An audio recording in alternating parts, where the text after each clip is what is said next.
Bonjour à tous, bienvenue à cette conférence inaugurale consacrée aux articulations entre la mode et Internet, et plus particulièrement à la complémentarité entre les sites marchands et les magasins. Pour aborder ce sujet, nous allons avoir la chance de bénéficier des lumières d'Evelyne Chabalier, qui est directrice des études économiques de l'Institut français de la mode, de Joëlle Grunberg, qui, elle, est DG France de Devant les Lacoste, de Patrick Séguin, président de Damar, et de François Monboisse, président de la FEVAD, Fédération de l'e-commerce et de la vente à distance. Moi, je suis Flore Fauconnier du JDN, qui est partenaire de cette belle manifestation, et je vais avoir le plaisir d'animer cette table ronde. Alors, avant de lancer la discussion, je vous propose de nous tourner vers Evelyne Chabalier, qui va nous présenter un état des lieux des forces en présence dans la mode sur Internet. Bonjour à tous. Nous allons donc voir à travers les analyses de l'Institut français de la mode et les enquêtes que nous faisons régulièrement auprès des distributeurs et des consommateurs, un certain nombre de chiffres pour planter le paysage de cette table ronde.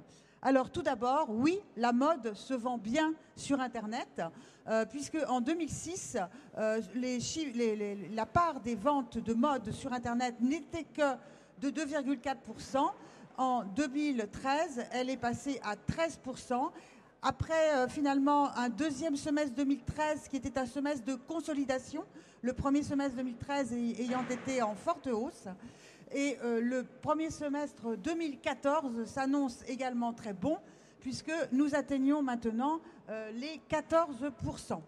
Alors, qu'est-ce qui se vend? Quels sont les produits qui se vendent le mieux sur Internet? Eh bien, tout d'abord, la lingerie féminine, dont la part des achats sur Internet atteint maintenant 19% et ne cesse de croître de façon significative d'année en année. Et vous le savez, il y a notamment des sites Internet qui sont très actifs dans ce domaine. Et c'est la même chose également avec une forte progression de la part des ventes de sous-vêtements masculins ou de lingerie masculine, comme on le dit maintenant, sur Internet. Et ensuite, nous trouvons les petites pièces et ensuite le prêt-à-porter. Concernant les produits, le marché féminin, outre la lingerie, voit les ventes sur Internet être bien positionnées sur tous les produits qui finalement marchent bien en magasin. Il n'y a quasiment pas de différence. Quand c'est la mode de la robe, eh bien la robe se vend très bien sur Internet. Quand c'est la mode de la jupe se vend très bien sur Internet. Il y a une petite différence sur le marché masculin, où là, outre les sous-vêtements dont je viens de parler, on vend quand même davantage de petites pièces, des polos, des chemises, des pulls et tous les articles de sport, et moins de pantalons ou de pièces à manches que sur le marché féminin, en proportion relative, bien sûr, du total des ventes. Un élément très important pour comprendre aussi la manière dont évolue le paysage de la mode, c'est la part extrêmement importante des soldes et promotions dans les ventes. Puisque globalement, sur le marché global de l'habillement, les soldes et promotions représentent presque 39% des ventes.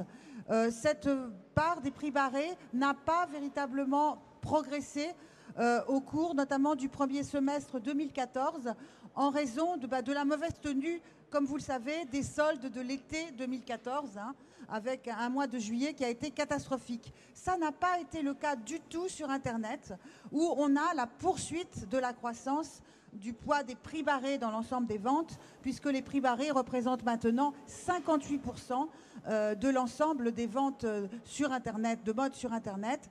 Et cette croissance en 2014 est liée à la forte croissance des soldes encadrés. Ce qui signifie que les consommateurs ont maintenant pris l'habitude de constituer leur panier la veille des soldes et de commander le matin des soldes et de ne pas prendre une journée de RTT pour assurer la cohue dans les boutiques. Et les chaînes spécialisées qui ont des boutiques remarquent effectivement une hausse croissante de la part des soldes réalisés sur Internet et d'un démarrage plus lent et plus difficile, ça a été le cas notamment au mois de juillet, des soldes en magasin. Qui maintenant se partage ce gâteau des 13% de vente de mode sur Internet? Nous avons tout d'abord les acteurs historiques, les VADistes, entre guillemets, les ex-cataloguistes, entre guillemets, qui représente maintenant 38,3% de l'ensemble des ventes sur Internet. Ils ont perdu 1,4 point par rapport à l'année précédente, par rapport à la période 2012-2013, et ils représentaient en 2009 plus de 50% des ventes sur Internet. Mais cela ne signifie pas non plus que leur chiffre d'affaires ne croît pas, puisqu'on est sur un gâteau qui, comme je viens de vous le dire, progresse. Donc ces spécialistes de la VAD représentent 38,3%.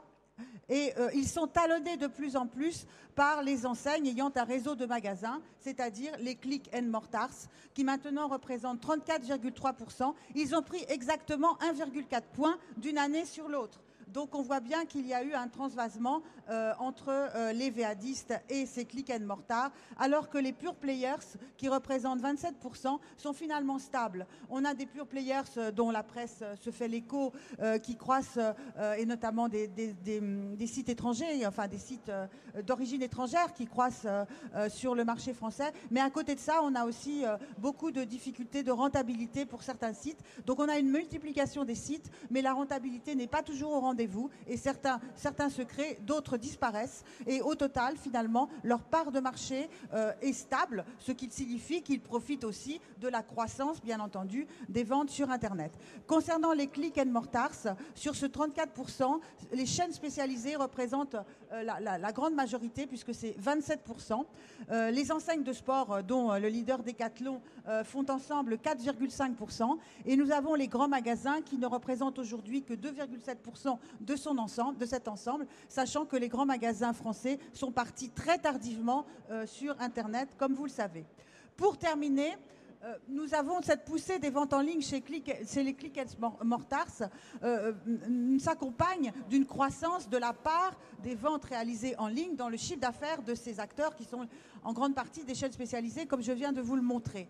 Ces chaînes représentent maintenant, les ventes sur Internet représentent maintenant 5% du chiffre d'affaires de ces chaînes. Je dirais ne représentent que 5%, puisque si on le compare avec leurs homologues américaines, les Specialty Stores, nous avons 17% des ventes de ces chaînes américaines qui sont réalisées sur Internet, et nous avons même un certain nombre de chaînes pour lesquelles ça dépasse les 20% de ventes sur Internet aux États-Unis. Donc vous voyez la forte croissance envisageable, plus qu'envisageable, au niveau des chaînes spécialisées. Quant aux VADistes traditionnels, eh bien, enfin les ex-VADistes traditionnels, eh bien, leur schéma d'orientation vers un schéma pure players se confirme, puisqu'on a désormais en moyenne 69% des ventes de ces VADistes qui sont réalisées sur Internet, et vous savez que les grands leaders, c'est 90% des ventes, donc on est dans un schéma de plus en plus de pure players.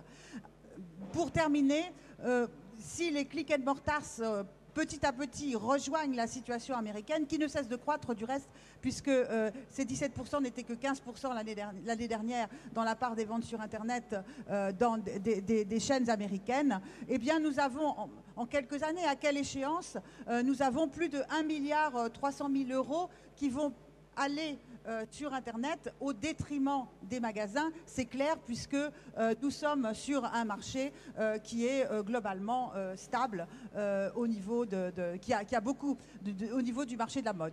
Le marché de la mode a perdu 12% globalement de ses ventes en 5 ans avec la crise.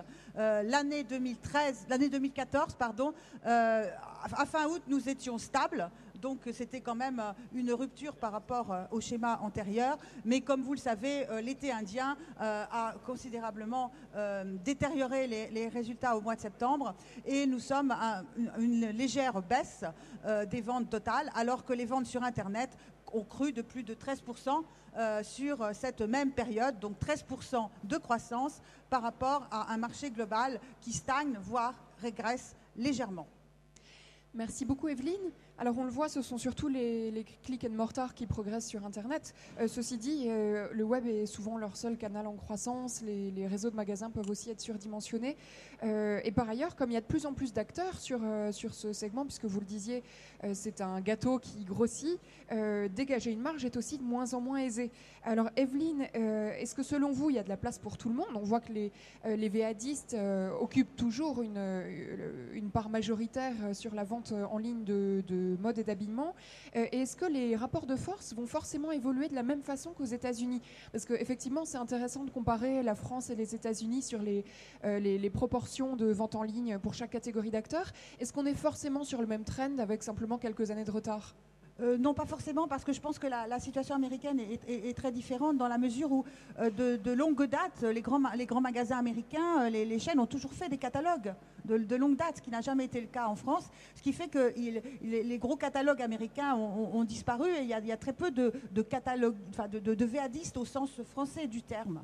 Et il y a même très peu de pure players aux États-Unis finalement. Il y a Amazon, on en parle beaucoup, mais autrement, l'essentiel des ventes réalisées sur Internet aux États-Unis le sont, mais de longue date depuis le départ, par les réseaux de magasins. Donc on est dans une situation très différente. Entendu. Alors voyons comment évolue un cataloguiste. Chez nous, il s'agit de Damar qui dispose aussi d'un réseau de magasins. Je rappelle que vous avez 150 magasins, dont 86 en France. Alors, chez vous, chez Damar, donc prenons juste la marque Damar, comment évolue le poids de chaque canal? Quel est le poids de chaque canal et comment est-ce que ça évolue dans le temps? Bonjour, je vais parler du marché belge et français, c'est le marché sur lequel nous avons des magasins. Pour vous donner un ordre de grandeur, nous faisons environ 330 millions de chiffres d'affaires sur ces deux marchés. Il y a environ 30 à 35 millions en e-commerce, 170 millions en magasin et environ 150 millions en catalogue classique. Mais je voudrais prendre un peu le contre-pied de ce que vous avez dit sur les différents catalogues et différents canaux. Si je prends notre marché, nous savons aujourd'hui que 30 à 40% de nos achats sur Internet sont issus de clientes qui ont consulté un catalogue papier avant d'aller sur Internet. Et 30 à 40% de nos clientes magasins ont été auparavant sur le web.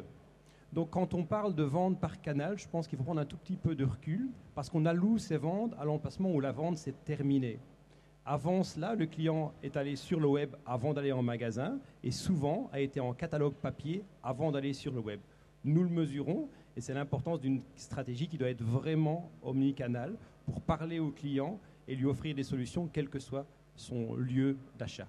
Est-ce que vous arrivez du coup à identifier l'origine de l'achat, enfin de dire bah, ça c'est un achat qui a débuté sur un catalogue ou qui a débuté en magasin? Jusqu'à un certain point, mais pas absolument. En web, oui, nous avons les direct orders qui viennent directement du catalogue et nous avons des codes promotionnels qui sont liés au catalogue, ce qui nous permet d'identifier plus ou moins la moitié des ventes qui viennent du catalogue. Mais il est vrai qu'il y a plein de ventes qui viennent sur le web qu'on ne peut pas identifier directement. Elles peuvent venir d'une visite en magasin, elles peuvent venir d'une campagne publicitaire comme nous l'avons pour l'instant, elles peuvent venir d'un spot radio qui amène le client sur le web. Sur les magasins, c'est encore plus difficile. On peut identifier les clients qui ont été auparavant sur le web et qui viennent avec un code promo du web. Mais sur le magasin, c'est beaucoup plus difficile d'identifier la vraie source de l'intention d'achat. Si vous gardez le catalogue, enfin je pense à Trois Suisses, Redoute, etc., qui ne prennent pas le même chemin, est-ce que c'est une question d'âge de votre clientèle ou il y a d'autres raisons? Je me permettrai pas de faire des commentaires sur la stratégie de Trois Suisses. C'est certainement en partie lié à l'âge de la clientèle. L'âge cible de la cliente Damar, c'est 60-65 ans, mais pas uniquement. Je reste persuadé qu'il reste une place pour le catalogue papier qui doit s'inscrire dans une vraie approche, une stratégie multicanal. Le catalogue papier peut entraîner des ventes sur le retail. Je vous donne un exemple. Allez chez H&M aujourd'hui, faites un achat en ligne. Retournez le produit ou bien attendez un tout petit peu. Dans les 3 ou 4 semaines, vous allez recevoir un catalogue de 300 pages d'H&M. Le papier n'est pas mort, il a encore un vrai rôle à jouer et aujourd'hui, il est très complémentaire avec les ventes web et les ventes magasins. Donc je pense que c'est l'approche combinée, quel que soit le canal, qui est la clé d'avenir. Et pas laisser tomber le papier me semble une erreur, en tout cas pour nous. Est-ce qu'on ne peut pas imaginer que, puisque votre clientèle de 60 ans et plus, grosso modo, était pas très web jusqu'ici, mais se met très fortement sur les tablettes, en contournant finalement les smartphones en partie, toute cette puissance des achats sur tablette dans cette catégorie de clientèle, c'est pas quelque chose qui va prendre de plus en plus d'ampleur et peut-être d'ailleurs au détriment du catalogue? C'est vrai. La croissance des silver surfers, comme on les appelle, est très importante. Je ne pense pas me tromper, François, en disant que la plus forte croissance se situe sur le segment des 55+. On connaît une croissance de 20% chaque année depuis 5 ans sur le web. Et en effet, le client passe de l'ordinateur directement à la tablette. Aujourd'hui, en Angleterre, qui est notre marché le plus développé sur le web, on a 35% de nos ventes via tablette. C'est la cliente qui s'assied, qui a peut-être à côté d'elle son catalogue papier et qui va surfer sur une tablette et qui n'utilisera très peu le smartphone. Par contre, la tablette, pour nous, est importante. C'est pourquoi nos sites sont responsive design et qu'on passe beaucoup de temps dans l'ergonomie du site pour le rendre très compatible avec un format tablette. Donc 35% en Angleterre, combien en France ? En France, on est moins. On est plus à 15-20% en France. D'accord. Est-ce que les produits achetés sont à peu près les mêmes selon les canaux ? Pas entièrement. Le canal web et le canal magasin sont beaucoup plus proches de l'actualité. Je vais prendre un exemple frappant. La marque Damar, comme vous le savez, est leader dans le sous-vêtement qui tient chaud, le thermolactyle. Aujourd'hui, il fait beaucoup plus frais qu'hier et demain, il fera encore plus frais. Je suis certain que nos ventes sur le web vont vraiment grandir. Quand aux 20h, Pujadas vous dit mettez votre thermolactyle, il fera froid demain, le trafic sur le web, il explose. En VPC traditionnel, c'est beaucoup moins lent. Donc les produits plus coup de cœur, impulsion, sont plus forts sur le web et les magasins. Les fonds de rayon, les vraies collections sont plus forts sur la VPC traditionnelle. J'en profite aussi pour vous poser des questions indiscrètes sur le panier moyen. On sait que le panier moyen, globalement dans l'e-commerce, est plutôt en train de se rétracter. Est-ce que c'est vrai aussi chez vous, de la même façon sur Internet, Internet catalogue ou en magasin? Comment évolue le panier moyen? Encore une fois, je vais le comparer par canal. Entre la VPC traditionnelle et les magasins, c'est assez similaire. En France, on va tourner entre 50 et 55 euros par panier moyen. Par contre, et on le voit depuis de nombreuses années, le panier moyen sur le web est plus élevé. Pour nous, il va tourner entre 60 et 65 euros environ. Donc il est 15 à 20% plus élevé sur le web. On l'attribue par les ventes croisées, par la richesse du contenu, par l'expérience d'achat sur le web où on peut proposer des produits complémentaires. Pas aussi par les frais de livraison qui poussent à mutualiser un peu? Oui, tout à fait. L'avenir est au click and collect, l'avenir est au retour en magasin. C'est une force quand on est une marque qui a 150 magasins sur la France et la Belgique. Maintenant, il nous faudrait un maillage encore plus fort pour utiliser ça au maximum. Mais on le voit, une de nos grandes forces, et on n'a pas attendu les dernières années pour le faire, c'est d'offrir aux clients en magasin la possibilité de se faire livrer un produit dont il manque la taille ou il manque un coloris, se faire livrer en magasin ou chez lui le lendemain. C'est un service qui existe chez Damar depuis 7 ou 8 ans, qui fonctionne bien et qui fait une part substantielle de nos ventes en magasin. Donc la gamme disponible en magasin est physiquement contrainte. Par contre, grâce à l'accès au web en magasin, vous pouvez l'étendre à la gamme totale, la long tail version Damar. Alors à propos de magasin, je crois que vous allez ouvrir un nouveau format de magasin, c'est ça, en début d'année à Bruxelles. Vous pouvez nous en dire plus? Disons que tout retailer doit faire évoluer son format. Le format actuel des magasins Damar date d'il y a 7 ou 8 ans. Et on travaille actuellement avec Sagez à Paris pour développer un nouveau concept qu'on ouvrira en février sur notre magasin de l'avenue Louise à Bruxelles, qui est un superbe emplacement. Magasin qui, à côté de son expérience client au niveau design, qui sera très riche, apportera également des solutions de commerce connecté avec toutes les options de click and collect, de consultation de tablettes, mais également, vous pouvez le voir sur le salon, on est avec le Picom en test pour une cabine d'essayage virtuelle que vous verrez au stand du Picom, qui sera en première utilisée sur le magasin de Louise au mois de février. Entendu. Alors, Joël Grunberg chez Lacoste, vous avez un site marchand depuis très longtemps. Or, en France, je crois que vous avez 900 points de vente, y compris les corners, des endroits physiques où on peut acheter des articles Lacoste. Autrement dit, les gens qui achètent sur le site internet, c'est pas parce qu'ils n'ont pas de magasin sous la main. Et dans ce contexte, quel est le rôle du web? Quelle est la part du web dans vos ventes? Et comment est-ce que ça évolue? Alors, bonjour. Effectivement, nous, on a un maillage territorial extrêmement dense sur le territoire français pour des raisons historiques. La marque existe depuis 80 ans en France. Et donc, on a 106 magasins à enseigne et après, on a plus de 800 points de vente qui distribuent la marque, soit en format de distribution multimarque, soit en corner, soit en grand magasin. Donc, effectivement, le client qui achète sur le web, ce n'est pas parce qu'il ne peut pas se déplacer pour nous trouver dans un magasin proche de chez lui. Les ventes du web aujourd'hui représentent 3 à 4% du chiffre d'affaires France, ce qui, à mon sens, est relativement significatif compte tenu de ce maillage commercial.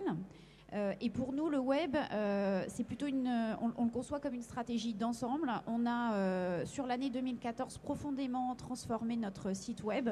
On a lancé une nouvelle version en août de ce qu'on appelle, nous, maintenant, le flagship digital, qui est donc un site qui réunit le site de marque et le site commerçant, puisque jusque-là, jusqu'à il y a quelques mois, donc, on avait 2 sites distincts, fruit de notre histoire, puisque vous savez qu'on est le fruit du rapprochement entre Devanlay, qui était le licencié textile historique de la marque Lacoste, et de Lacoste. Et donc, la fusion de ces 2 sociétés qui est intervenue il y a 2 ans nous a permis de concevoir ce nouveau site, qui est à la fois un site maintenant de promotion de la marque, du contenu de marque et de tout ce qu'on souhaite faire passer en termes de messages de marque, et un site de commerce. Donc on n'a plus qu'un seul site. Ce site a été profondément remanié en août. Et donc l'objectif premier de ce site, c'est d'apporter du contenu à nos clients, d'apporter une expérience de marque et évidemment de pouvoir acheter. Mais ce n'est pas forcément notre ambition première aujourd'hui sur ce site. Finalement, c'est un peu la partie mode qui l'a emporté sur la partie marchande dans le site. Ou alors c'est pour pousser du trafic en magasin? Alors, c'est l'idée générale qu'aujourd'hui, le site, c'est évidemment, et c'est ce qui vient d'être dit, hein, c'est important pour le client de pouvoir préparer ses achats, de pouvoir comprendre l'environnement de la marque, de pouvoir comprendre les collections. Et le site permet cela. Et si le site fait envie, si le site permet un contenu riche, il donnera envie au client d'acheter. Alors après, il lui donnera envie d'acheter peut-être sur le site, s'il a une envie immédiate, et s'il souhaite concrétiser son achat tout de suite, ou alors en magasin. Et donc, l'objectif de cette expérience, c'est qu'elle soit la plus convaincante possible et qu'ensuite, l'achat se dénoue sur le site ou en magasin. Voilà, ça n'est plus notre ambition première que l'achat se dénoue sur le site. Justement, où est-ce que vous en êtes de la mise en place de cette cross-canalité? Alors ça, c'est un sujet un petit peu épineux parce que nous, on a été un petit peu moins bon que mon voisin. Pour des raisons là aussi historiques, on a été très très long à pouvoir mettre en place une vraie cross-canalité et une vraie fluidité des canaux de distribution. On a un réseau historique composé notamment dans nos magasins de franchisés, d'affiliés et de magasins en succursale. Donc dans nos 106 magasins, nous avons ces différents formats, ce qui nous a donné une vraie complexité technique à mettre en place la cross-canalité. Donc nous en sommes au stade où nous avons conçu ce que nous estimons être les briques indispensables de cette cross-canalité pour les clients. Et ces briques, c'est le click and collect, effectivement, et c'est ensuite la possibilité, quand on est en magasin, de pouvoir commander sur une tablette un produit qui est manquant dans le magasin. Et c'est également de pouvoir réserver un achat sur le web, sur le stock d'un magasin. Donc ces 3 briques qu'on a définies comme étant essentielles, on a lancé des pilotes sur la mise en place de ces briques dans nos magasins en succursale, et on a pour ambition en 2015 de pouvoir le déployer plus largement dans l'ensemble de nos magasins à enseigne. Mais il y a une vraie complexité derrière, de par les contrats que nous avons avec nos partenaires et de par l'aspect logistique et technique du sujet. Voilà. Vous en êtes à peu près au même point pour les 3 briques, ou il y en a une qui est déjà en cours de déploiement? Alors, la brique qui permet de réserver un produit sur le site et d'ensuite aller le chercher et l'acheter, le payer en magasin est en place. Donc celle-ci fonctionne. Les 2 autres sont en test pilote et ne sont pas en fonctionnement aujourd'hui et devraient être en fonctionnement d'ici la fin de l'année dans les succursales et en déploiement plus large chez l'ensemble de nos partenaires, je l'espère, dans le courant de l'année 2015. Vous pouvez détailler un petit peu, s'il vous plaît, ce sur quoi vous achoppez? Je conçois bien la complexité, surtout quand on travaille avec des partenaires, mais plus précisément, qu'est-ce qui pose problème? Alors, il y a un premier obstacle qui est assez simple et évident à comprendre, qui est l'obstacle technique, le développement des applications et le développement de la partie informatique et technique du sujet. Un exemple simple, l'installation du Wi-Fi dans l'ensemble de nos magasins pour pouvoir, par exemple, commander sur une tablette un produit, c'est un obstacle technique et financier non négligeable à résoudre puisque ça a un coût certain. Ensuite, il y a un obstacle juridique et contractuel, puisque avec nos partenaires, nos magasins qui sont en partenariat avec des franchisés ou avec des affiliés, donc ce sont des partenaires indépendants, Si nous leur demandons de proposer le service de commande sur tablette à nos clients, la commande sur tablette se fait techniquement sur le site internet qui est un site de la marque, donc un site qui nous appartient en propre. Le chiffre d'affaires va donc aller en propre à la marque. Or, vous comprenez bien que si nous avons un partenaire en franchise qui propose à son client de commander sur une tablette, il souhaite bien entendu pouvoir faire ce chiffre et que cela rentre dans son compte d'exploitation. Ce qui ne serait pas le cas de façon nominale. Donc c'est à nous de trouver ensuite un accord financier avec lui pour qu'il ait intérêt à la démarche et qu'il ne soit pas bloquant sur la démarche, ce qui nécessite de trouver des contreparties, tout simplement, et de les formaliser.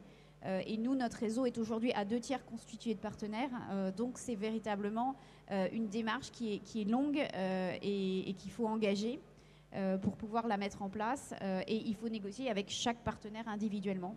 Donc quand on a 75 partenaires différents, c'est un petit peu long. Oui, puis on parle de partenaires aussi bien magasins que web, puisque j'imagine que, par exemple, les grands magasins aussi ont plusieurs canaux. Du coup, finalement, cette complexité prend une ampleur assez insondable. Comment est-ce que vous travaillez avec eux sur toutes ces dimensions? Qu'est-ce que, par exemple, vous dites je ne sais pas, aux Galeries Lafayette, en termes d'offres, de retours produits, pour que tout s'articule de façon fluide pour l'utilisateur et gérable pour vous?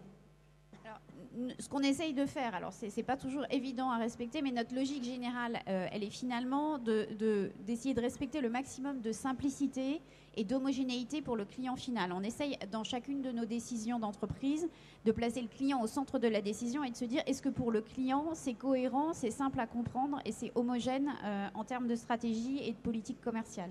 Donc quand on travaille par exemple avec les grands magasins, donc effectivement nous sommes présents dans tous les Galeries Lafayette de France par le biais d'un corner, donc ça c'est la partie physique, et ensuite nous sommes présents évidemment sur le site jl.com, ça c'est la partie online, et notre stratégie est d'avoir une politique commerciale commune sur l'ensemble des canaux, et d'avoir une proposition commune également, et d'avoir, je dirais, le maximum de transparence entre les différents canaux.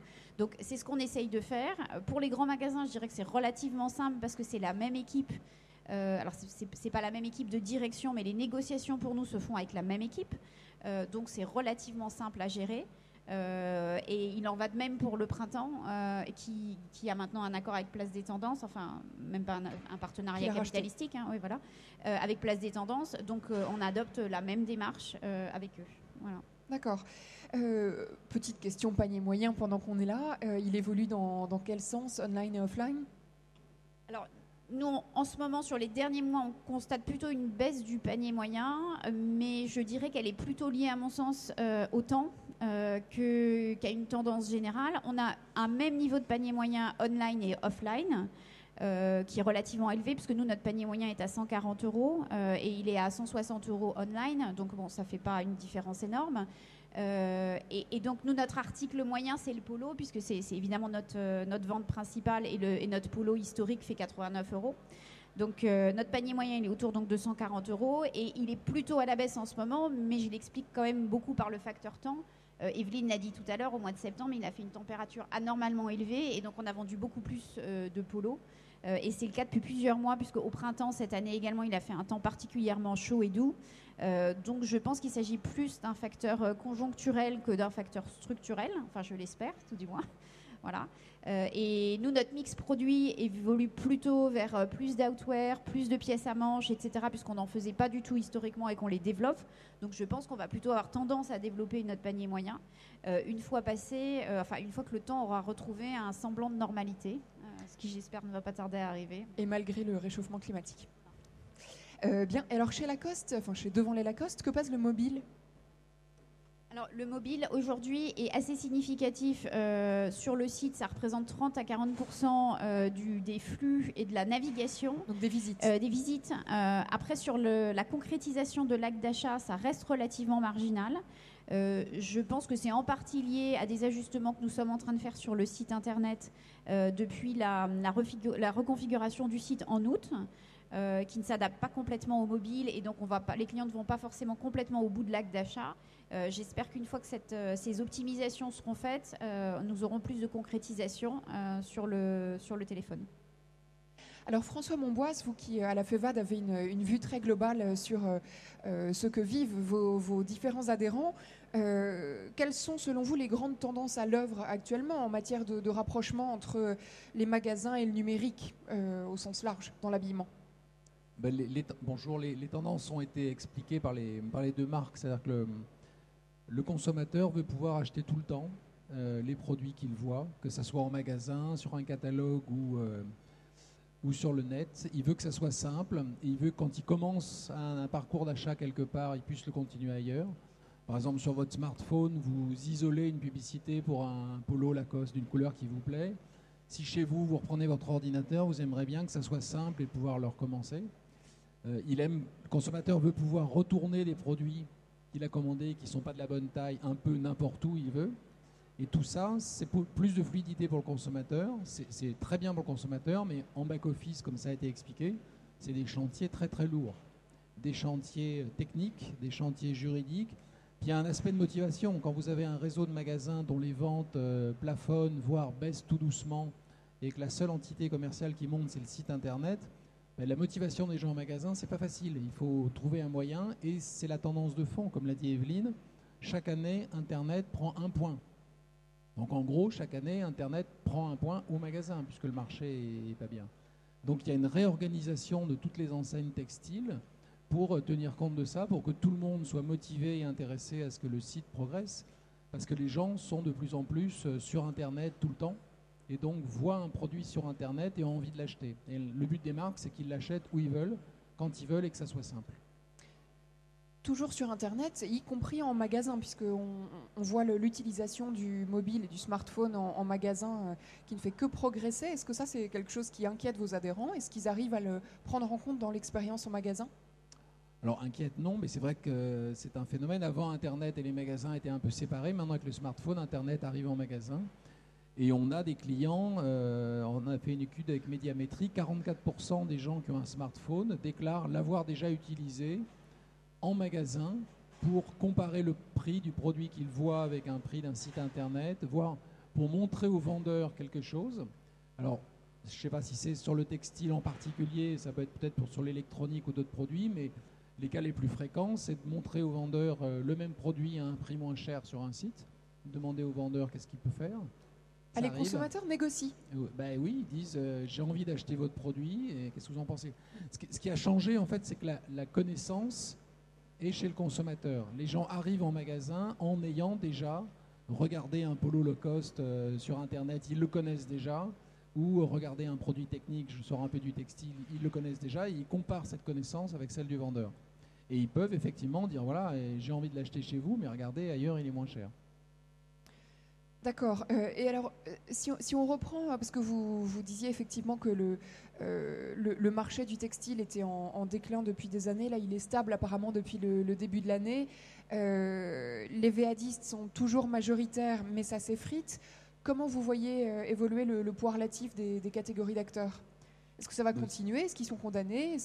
Non, ils ne sont pas condamnés, mais il y a de plus en plus de présence sur Internet. Et comme vous l'avez dit, les grandes enseignes textiles, les réseaux de magasins se mettent à Internet de manière professionnelle, forte. Au niveau mondial, les Gap, Zara, H&M communiquent beaucoup sur leur puissance sur Internet. Et donc, comme ces marques montent en puissance, en part de marché, elles risquent de prendre un petit peu à tout le monde, c'est clair. Mais alors, question aussi bien pour François que pour Evelyne, est-ce que vraiment ils progressent autant que ça? Enfin, vous citez par exemple Zara, ça fait 3 ans qu'ils ont leur site marchand français. À ma connaissance, ça ne fait pas spécialement d'étincelles. Je ne vois pas non plus Gap au niveau où ils sont sur Internet aux États-Unis. H&M, bon, le site est plus récent. Est-ce que vraiment ils vont progresser autant que par exemple aux États-Unis et peut-être aussi au Royaume-Uni? Ça ne me paraît pas évident vu leur démarrage. Je ne sais pas, mais je sais que ces marques sont quand même puissantes. Elles ont un énorme budget marketing. Donc si elles décident de pousser les sites internet forts, elles le feront. Alors, elles le font peut-être pas parce qu'elles ont des réseaux de magasins extrêmement puissants. Il y a ce dont je vous parlais avant, c'est-à-dire qu'il faut que ces réseaux vivent. Il ne faut pas les affaiblir tout de suite. Et puis, il y a une spécificité que Evelyne avait montrée dans une étude précédente, c'est que la France reste un des pays d'Europe où faire ses courses entre copines reste un plaisir. par exemple beaucoup plus qu'en Angleterre. En Angleterre, le fait de faire ses courses à plusieurs filles, c'est pas considéré comme quelque chose d'agréable. En France, si. Donc il y a des habitudes de consommation qui font que certaines marques, les gens préfèrent aller en magasin plutôt qu'acheter sur Internet. Alors, Evelyne, vous, comment est-ce que vous voyez aussi évoluer ces acteurs, en particulier sur le catalogue, et je pense moins au catalogue papier lui-même qu'éventuellement à la lourdeur de leurs infrastructures? Parce que je crois que les choses évoluent quand même. Les infrastructures sont en train de se modifier, hein, comme vous le savez. Ils sont dans une révolution, chacun des grands acteurs. Je me demande si dans quelques années, on ne trouvera pas notre discussion totalement dépassée, parce qu'il y a une hybridation énorme. Je veux dire, les pure players s'ouvrent des magasins, de plus en plus. Et lancent des magazines. Et les chaînes, les click and mortars créent des catalogues, hein, et pas les moindres. Vous avez cité H&M, Mango, Ikea, évidemment, depuis longtemps, Sephora. Donc les VADistes traditionnels, ils mettent un peu ils font moins de catalogues, voire pas du tout pour certains. Après, est-ce un bon choix? Je n'en sais rien. Mais enfin, on est vraiment ils se rapprochent du modèle les plus... Donc on est vraiment dans une hybridation totale des modèles, et pour le bonheur du consommateur qui, lui, ne comprend absolument pas. Et ça, je suis bien d'accord, je rejoins mes voisins avant de dire que le consommateur ne s'imagine pas la complexité pour les enseignes, ne serait-ce que le click and collect, la réservation, etc., et les questions logistiques. Le consommateur, il comprend pas, il a le Wi-Fi chez lui, il ne comprend pas pourquoi il n'a pas le Wi-Fi en magasin. Donc ça lui paraît... voilà. Et donc dans beaucoup d'entreprises, d'ailleurs, on s'aperçoit que les salariés sont plus équipés que l'entreprise elle-même, parfois. Mais le consommateur, il est équipé chez lui, mais il ne se rend pas du tout compte, et ce n'est pas son problème, des difficultés qu'il y a derrière. Là, on mettra du temps, mais ça semble progresser dès lors que des acteurs importants ont vraiment pris le taureau par les cornes. Alors, on parle de mode et d'Internet depuis le début de la table ronde, et d'un autre côté, j'ai l'impression qu'on parle plutôt de mode féminine, d'habitudes de consommation plutôt du côté des femmes, y compris en magasin. J'aimerais bien avoir votre sentiment sur les nouveaux modèles économiques qui apparaissent dans la mode masculine. Je discutais avec le fondateur de Chic Type, Antoine Régis, qui disait que 80% des hommes aiment être bien habillés, mais 50% détestent faire du shopping en magasin. Ce qui fait que ça pousse des nouveaux modèles de curation, d'abonnement, de showroom, où on ne repart pas avec le sac à trimballer toute la journée, mais où on se fait livrer chez soi. Donc il y a pas mal de modèles comme ça qui cartonnent aux États-Unis. Je pense à des modèles d'abonnement comme Trunk Club, mais aussi à Bonobos, avec des showrooms qui seraient apparemment plus adaptés aux consommateurs masculins. Ce genre de modèle arrive aussi en France. Qu'est-ce que vous en pensez? Qu'est-ce que ça vous inspire? Evelyne, je crois qu'on s'était posé la question en préparant cette conférence. Il est certain que depuis quelques années, déjà en France, la mode masculine a rattrapé un petit peu la mode féminine chez les jeunes uniquement.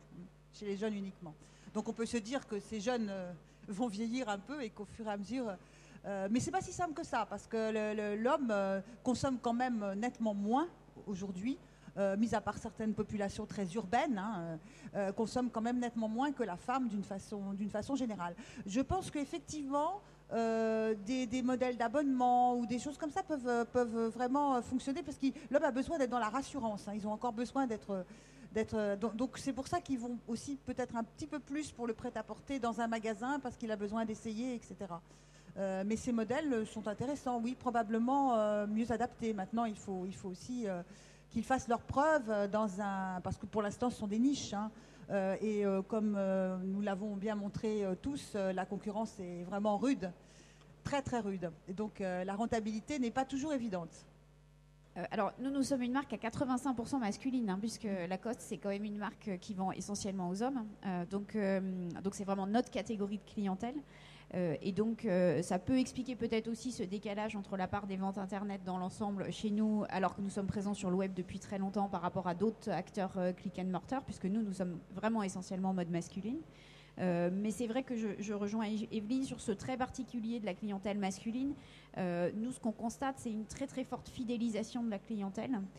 On a un CRM extrêmement actif chez nous avec un système qui s'appelle le Club Lacoste, dans lequel nous proposons à nos clients de rentrer. Et c'est vrai que nous constatons, quand nous regardons, nous traquons les achats des clients Club Lacoste, que les hommes sont extrêmement fidèles, reviennent beaucoup plus fréquemment et réachètent fréquemment les mêmes produits. Donc on note vraiment cette particularité du comportement de consommation masculin. Oui, donc finalement, ça rejoint aussi l'idée que les consommatrices ont plus besoin d'une offre exhaustive pour pouvoir passer d'un modèle à l'autre, tandis que les hommes préfèrent soit qu'on leur choisisse le modèle qui va leur convenir, soit une fois qu'ils l'ont trouvé, qu'on leur repropose le même et qui lui reste fidèle. Donc il y a moins besoin une fois qu'ils ont repéré ce qui leur convient, ils restent dessus. La femme, je pense, reste encore beaucoup dans un comportement de diversité, de mode, vraiment mode et de choix, alors que l'homme est beaucoup dans un comportement quand même de réachat sur des produits qu'il a l'habitude d'apprécier. Et c'est vrai qu'il porte une attention toute particulière au conseil des équipes en magasin, qu'évidemment on retrouve sous un autre format sur le web, parce qu'on ne peut pas dire qu'il n'y a pas de conseil sur le web, puisqu'il y a toute une série d'aides à l'achat, et puis il y a du contenu de marque, il y a du contenu produit, des fiches assez denses et assez riches. Mais il est évident que le conseil est quand même plus fort quand vous l'avez de quelqu'un qui vous le prodige physiquement. Et donc ça, c'est vrai que c'est ce qu'on a en boutique de façon assez importante. François. Ça rejoint ce que disait un grand site de vente événementielle qui disait que les ventes sont bien meilleures sur les hommes, sur costumes, chemises, où les hommes connaissent leur taille et donc achètent les yeux fermés sur le web parce qu'ils n'ont pas envie d'aller en magasin. Ça rejoint aussi le fait de l'achat plaisir. Je pense que les femmes ont plus de plaisir à faire des courses, à découvrir des choses, à les essayer un après-midi. Les hommes, peut-être un peu les jeunes, mais les hommes d'un certain âge, c'est absolument pas un plaisir. Alors, en parlant de connaissance client, il y a un domaine qui est très lié au numérique, où les cataloguistes ont pourtant une longueur d'avance. C'est celui de l'analyse des données clients. Chez Damar, vous avez 30 ans d'expérience là-dessus. Je crois que 80% de vos clients sont encartés. Est-ce que vous arrivez à regarder ce qui se passe en magasin en matière d'analyse d'achat des consommateurs et des clients, et à croiser les canaux ? En effet, vous avez raison. Historiquement, les VPCistes ont toujours été à la pointe de l'analyse de données. Le mot Big Data est très à la mode depuis quelques années. On s'y attelle, mais je prends un tout petit peu de recul et je le mets en perspective. Si je fais un peu le clin d'œil, le Big Data, c'est un peu comme le sexe chez les adolescents. Il y en a beaucoup qui en parlent, mais peu qui le font. Donc le Big Data est une analyse en profondeur des données. C'est une nouvelle donnée technologique qui permet de faire beaucoup d'analyses. Aujourd'hui, chez nous, on se concentre encore sur les grands éléments de la CRM que sont la récence, la fréquence et la valeur monétaire de l'achat. L'analyse détaillée par client du comportement d'achat par type de produit reste pour moi encore dans ses premiers jours.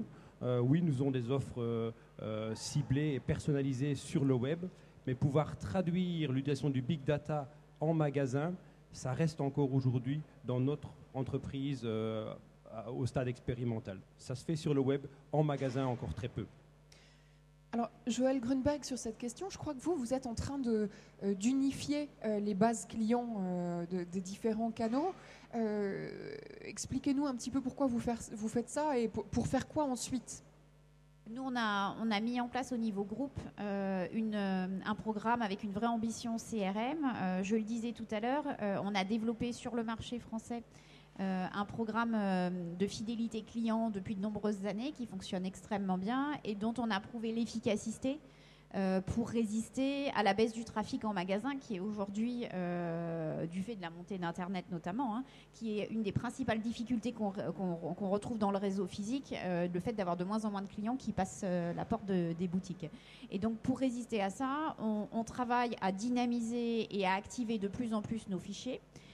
Et évidemment à fondre nos deux bases clients historiques, qui étaient la base client historique du site internet et la base client des magasins physiques, qui pour des raisons là aussi de business unit séparées et puis d'histoire de la société étaient différenciées. Donc là on a une fusion, la fusion des deux bases est en cours, elle sera totalement opérationnelle en début d'année prochaine et ça nous permettra d'avoir une parfaite homogénéité dans la lignée de la stratégie dont je parlais tout à l'heure, dans la communication à l'ensemble de nos clients, sur les messages qu'on leur envoie, à la fois en termes de communication de marque et de communication marchande, une seule communication pour tous nos clients. Est-ce que ça vous permettra de mieux personnaliser les messages? Qu'est-ce que vous prévoyez comme type d'action un petit peu différente de ce que vous faites aujourd'hui? On a aussi une approche assez simple pour l'instant, qui est de comprendre les consommations, le comportement de consommation simple de nos clients, les fréquences d'achat, les paniers moyens, les typologies de produits, la capacité à venir en magasin en fonction de la typologie de newsletter qu'on leur envoie. On n'est pas encore suffisamment fin et suffisamment structuré en termes d'équipe à ce stade pour pouvoir être beaucoup plus précis dans la façon dont on target nos clients. Et je dois dire que les retours qu'on a déjà à ce stade sont plutôt très bons. Donc pour l'instant, on est vraiment focalisé à faire ce travail de structuration des bases, et puis on verra par la suite comment affiner quand on aura fini ce travail-là. Si je peux rajouter un point, le vrai défi qui est lié au big data et à l'analyse de données, c'est le défi de la profitabilité. Parce que avec le retargeting, avec une connaissance client en profondeur qui permet de cibler et de personnaliser les offres, vous allez très vite offrir à un client qui est venu sur votre site, voire en magasin, à analyser une gamme, lui offrir une offre sur cette gamme s'il n'a pas acheté dans les 5 jours. Et ce type d'offre peut se développer ad vitam. La grande difficulté, c'est que le client va très vite s'adapter à recevoir une promotion. Et on revient sur un des points que vous avez mis en évidence au début, c'est la part très significative des prix barrés et des ristournes sur le web par rapport à d'autres secteurs. Donc oui, le web offre la possibilité de faire de la personnalisation. La grande difficulté pour les distributeurs, c'est de trouver l'équilibre. Si chaque fois qu'un client vient chez vous ou n'a pas acheté depuis X moment, vous lui faites une offre du moins 20, du moins 30% pour le réactiver, les modes de consommation vont changer et de plus en plus les consommateurs vont attendre l'offre pour déclencher un achat. Donc cet équilibre et la difficulté dans l'analyse de données, c'est de pouvoir voir comment elle va influencer le comportement des consommateurs dans la durée pour éviter que le web devienne uniquement un canal de vente au rabais. Oui, et que le CRM soit uniquement un prétexte à promotion, parce qu'il y a aussi d'autres actions. C'est le grand défi du big data, c'est d'éviter que ça soit uniquement une usine à promotion. François, quels sont les retours des adhérents de la FEVAD à ce sujet? Il existe quand même beaucoup de solutions maintenant d'analyse de données. On voit des acteurs, par exemple de la business intelligence, s'y mettre, ou alors des nouvelles startups. Il y a pas mal de solutions. Et néanmoins, on ne voit pas des masses de projets émerger chez des e-commerçants ou des retailers. Est-ce qu'ils sont confrontés à des difficultés qu'on ignore, ou alors est-ce que tout bêtement ils pensent que c'est pas très utile et ils ont d'autres chats à fouetter pour l'instant? On ne sait pas, mais ils communiquent peu. Enfin, globalement, c'est un peu ce qu'a dit Patrick. Les gens utilisent le big data ou pas, mais n'en font pas de la publicité, n'en font pas un élément de communication. Je crois qu'il y a ce que disait Patrick, c'est qu'il y a une masse immense de données et souvent un RFM classique donne déjà des très très bons résultats et c'est difficile d'aller une étape au-dessus et ce que ça soit rentable. Et il y a un peu la crainte aussi, d'en parler Patrick, de faire systématiquement des promotions, et ce qui a été un des problèmes de la vente à distance traditionnelle. C'est-à-dire que le catalogue sortait avec un prix de 10 et tout le monde attendait que ça passe à 8, voire à 7 et à 6. Alors, il y a aussi beaucoup de questions juridiques, j'imagine, qui se posent avec l'analyse des données clients. Qu'est-ce que vous recommandez pour l'instant? C'est de tester plein de choses avant que ce soit interdit? C'est de se méfier, de regarder ce qui est fait dans les autres pays? Non, mais il ne faut pas confondre, je crois, l'échange des données des clients, où là, effectivement, dans tous les cas, il faut respecter les règles. Mais si c'est utiliser les données que vous connaissez des achats de vos propres clients dans votre base, vous pouvez les mouliner dans tous les sens, etc. Je pense qu'il faut, de toute façon, oui, respecter les règles, surtout que c'est un sujet où les gens sont assez sensibles, en particulier le retargeting, c'est-à-dire que 3 semaines après, revoir une publicité sur Damar alors que vous avez acheté un Damar il y a 3 semaines, les gens souvent se disent tiens, comment ils l'ont su, tiens, comment ça se fait? Les gens se posent des questions et donc il faut vraiment faire des règles précises, prévenir les gens avant et s'assurer, éviter qu'il y ait un phénomène négatif en disant mais vous m'avez pisté partout. C'est quelque chose auquel les gens sont sensibles, oui. Alors, pour conclure sur un sujet plus prospectif, je serais assez curieuse de savoir si vous regardez du côté des vêtements connectés. puisque ça fait aussi partie des articulations entre la mode et Internet, pas sur la partie distribution, mais vraiment sur le produit lui-même.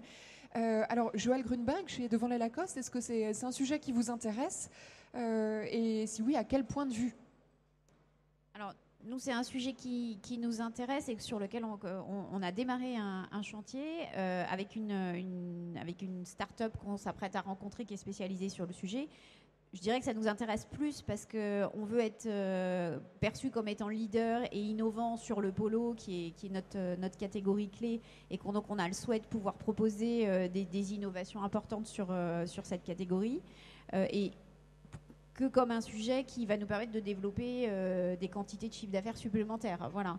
Donc pour moi, c'est plus une idée de communication et de marketing et de montrer à nos clients comment on évolue sur la marque, plus qu'un sujet vraiment commercial fondamentalement. Voilà. Bon, du coup, puisque c'est un projet qui n'est même pas encore débuté, dans vos rêves, le polo Lacoste connecté du futur, il fera quoi ? Alors, je n'ai pas d'idée précise sur ce qu'il peut faire. Après, ce qui est vrai, c'est qu'on voit que les objets connectés commencent à se développer dans les pratiques et on voit tout ce qui concerne la partie sportive des objets connectés. Donc, nous, on a un ADN très fort autour du sport puisque notre marque est vraiment très centrée sur le sport et notamment le tennis et le golf historiquement. Donc, effectivement, nous, ça nous intéresserait d'avoir des innovations qui nous permettent d'apporter un plus aux sportifs qui jouent en Lacoste. Voilà. Et donc, je pense que ce serait, si on avait des innovations qui soient fortes dans ce domaine-là, ce serait un plus en termes de communication de la marque. Patrick, et vous, chez Damar ? Chez Damar, l'innovation technologique est dans l'ADN de la marque depuis 60 ans. On a été l'inventeur du thermolactyle et depuis on continue. On a une équipe de R&D de 5 ingénieurs textiles. On dépose des brevets. Le dernier est un brevet sur un textile rafraîchissant. Maintenant, notre cœur de métier, il est plus sur la lutte contre le froid. Et on a en effet beaucoup de projets dans les tiroirs. Vous parlez de vêtements connectés. Je prendrais plutôt le terme vêtements intelligents. On travaille sur des fibres nouvelles. Par exemple, l'injection dans la fibre de carbone pour stopper les infrarouges. Vous savez que la perte de chaleur sur le corps, c'est essentiellement en grande partie de l'infrarouge. En mettant des fibres de carbone dans le vêtement, on aura un effet miroir réfléchissant qui permettra de rester au chaud avec un tissu qui pourrait être très très fin. Donc on développe de nouveaux produits. Il y a un autre effet bénéfique sur l'infrarouge, c'est l'équilibre. Et quand une partie de notre clientèle a 75 ans et plus, la perte d'équilibre est un problème. Donc on travaille sur des projets très prospectifs de développement de produits qui pourraient permettre de garder l'équilibre. Mais ça, on parle plus de R&D vraiment en recherche. Oui, parce que dans les objets ou les vêtements connectés par extension, vous avez parlé de la partie suivi sportif. Il y a aussi le suivi santé qui va être probablement de plus en plus important. Et alors avec votre cible, ça paraît assez idéal d'aller creuser dans cette direction, j'imagine. C'est ce qu'on fait. On a différentes marques dans le groupe Damartex également, dont 2 marques qui visent un public encore plus âgé que Damar. Oui, c'est possible. Et sur ces segments-là, on développe en effet des produits qui apportent plus de suivi de santé avec des produits qui peuvent être connectés, qui prennent la tension artérielle et autres. Ce sont des sujets sur lesquels nous travaillons en effet. Evelyne, sur cette question un peu prospective des vêtements connectés, comment vous voyez ça ? Je dirais qu'à l'IFM, nous sommes des passionnés des vêtements intelligents. Je préfère ce mot parce que c'est plus large, effectivement, que connecter, des textiles innovants, des textiles intelligents. Et donc, nous avons le CETI à Lille, dans la région de Lille, pour lesquels nous avons également travaillé. Mais bon, il faut reconnaître qu'aujourd'hui, c'est plus une niche, effectivement, marketing qu'un réel marché. Alors, ça se développe, effectivement, dans le sport, assez nettement. Et effectivement, on en parle beaucoup, mais c'est encore émergent pour le maintien des personnes à domicile avec le vieillissement de la population. Ça se développe également vis-à-vis des dangers du travail, pour avertir des travailleurs en cas de danger, notamment quand ils touchent des substances nocives ou des choses comme cela.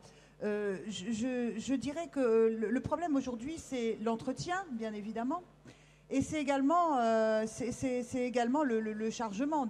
Donc, alors là, il y a des toutes nouvelles aussi émergences de produits, de textiles qui à la fois se rechargent eux-mêmes photovoltaïque qui soit souple, mais on en est quand même qu'à l'émergence de l'émergence aujourd'hui.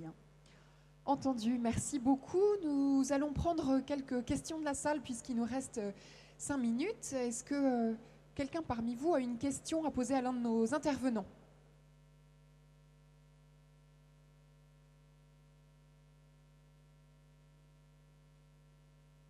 Une question au premier rang. Bonjour. En matière de textile, il y a, enfin, de ce que j'ai pu entendre dire ou parler, il y a beaucoup de consommateurs ou consommatrices qui vont commander 5, 6, voire 7 articles pour faire leur choix chez eux, tranquillement, et ensuite faire des retours. Il y a beaucoup de sites qui préconisent des retours, enfin qui font des retours gratuits. Est-ce que ça ne va pas à l'encontre d'une certaine rentabilité des sites, voilà. Merci. Alors effectivement, la question des taux de retour et de la façon de gérer les retours, comment est-ce que vous vous y prenez de votre côté ? Je pense que c'est un fait de marché. Si vous regardez le marché allemand, le taux de retour est encore bien plus élevé et cette tendance se développe sur la France également. Pour nos marques, au goût d'Amartex, le taux de retour reste encore sous contrôle, mais c'est en effet un élément très important de la rentabilité. L'idée qui est derrière d'offrir le retour gratuit et une grande facilité, c'est de fidéliser le client. L'exemple ultime, c'est Zappos aux États-Unis. Zappos a été une très grande réussite en proposant le retour gratuit dès le départ. Maintenant, mesurer l'impact d'un retour gratuit quand vous ne l'avez pas au départ, c'est très difficile, c'est très risqué. Donc on avance toujours à petits pas. Je pense qu'il faut toujours garder un œil sur la ligne du haut, mais également sur la ligne du bas. Est-ce qu'il y a une autre question ? Oui, bonjour. Moi, ma question, c'était sur les vêtements connectés. Est-ce que c'est pas un moyen, en quelque sorte, de lutter contre la contrefaçon aussi ? Dans quel sens, en fait Si les vêtements sont beaucoup plus techniques et avec des matières un peu plus technologiques, est-ce que ça va pas rendre la contrefaçon un peu plus difficile au niveau du vêtement ? Alors, nous, on a été historiquement évidemment très très touchés par la contrefaçon, ça c'est une certitude. Après, je dirais qu'en France, grâce au support que nous avons des autorités et à des actions que nous avons menées depuis de nombreuses années, le sujet est de moins en moins d'actualité. C'est pas le cas dans d'autres pays, mais sur la France, en tout cas, le sujet est vraiment bien sous contrôle. On en a de moins en moins, pour être honnête. Après, c'est évident que continuer l'innovation, continuer à moderniser et à proposer toujours des produits différents, c'est une façon de rester toujours devant et d'avoir toujours une tête d'avance par rapport à la concurrence et à la contrefaçon, les deux. Voilà. Evelyne ? Oui, je pense que vous faites aussi peut-être référence à la possibilité, donc il y a des essais aussi qui ont été faits, de marquer un fil. C'est même plus un vêtement parce que l'étiquette on peut l'enlever, mais c'est de marquer un fil effectivement qui indique que le vêtement est bien un original de telle marque. Bon, mais c'est évidemment dans le haut de gamme et le luxe que ces développements sont intéressants. Chez Primark, ça n'a absolument aucun intérêt. Est-ce qu'il y a une dernière question dans la salle ? Ah oui, au fond là-bas, monsieur.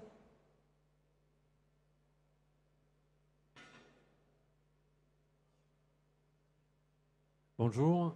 Vous avez évoqué le marché de la femme, celui de l'homme également, donc avec ses caractéristiques et ses habitudes de consommation. Mais qu'en est-il sur le marché de l'enfant, qui est probablement un marché un peu différent Votre question, c'est savoir comment se porte le marché de l'habillement enfant en ligne ? Absolument. Donc, comment se porte le marché de l'habillement enfant en règle générale ? Quelles sont ses évolutions à venir ? Un peu comme vous l'avez d'ailleurs expliqué sur le marché de la femme et de l'homme. Alors, le marché de l'enfant se vend bien en ligne, de la même manière d'ailleurs que les petites pièces femmes ou hommes. C'est un marché qui se vend bien en ligne. Bon, évidemment, l'enfant, on connaît sa taille, donc on n'a pas besoin d'essayer. On n'a pas envie de l'emmener dans les magasins. Et il y a le côté cadeau aussi qui supporte très très bien d'être fait sur le web. Et la caractéristique du marché enfant aujourd'hui sur le web, c'est que c'est le seul marché avec la lingerie sur lequel les prix moyens d'achat en ligne sont supérieurs au prix moyen d'achat du marché. Tout simplement parce que les grandes enseignes d'hypermarchés, qui se sont développées dans l'alimentaire à travers le drive, ne sont pas sur le web concernant leurs rayons habillement, par exemple. Et donc, finalement, on achète sur le web des vêtements d'enfants plus chers que ceux qu'on va acheter dans la grande distribution. Hein, c'est la caractéristique aujourd'hui des ventes en ligne au niveau du marché de l'enfant. Donc le jour où Carrefour met Tex en ligne, ça c'est fini, les prix... Les prix, la guerre des prix, oui, c'est certain que les prix vont... Mais aujourd'hui, c'est pas le cas. Donc le marché de l'enfant est quand même encore très vendu en grande surface. Hein. Absolument. Allez, une dernière question s'il y en a une, et puis sinon, on va rendre l'estrade. Non ? Bien. Eh ben, merci beaucoup à tous les quatre d'être venus participer à cette conférence inaugurale. Merci au public d'avoir été si attentif. Et donc, passez une très bonne journée sur le salon VAD Connext.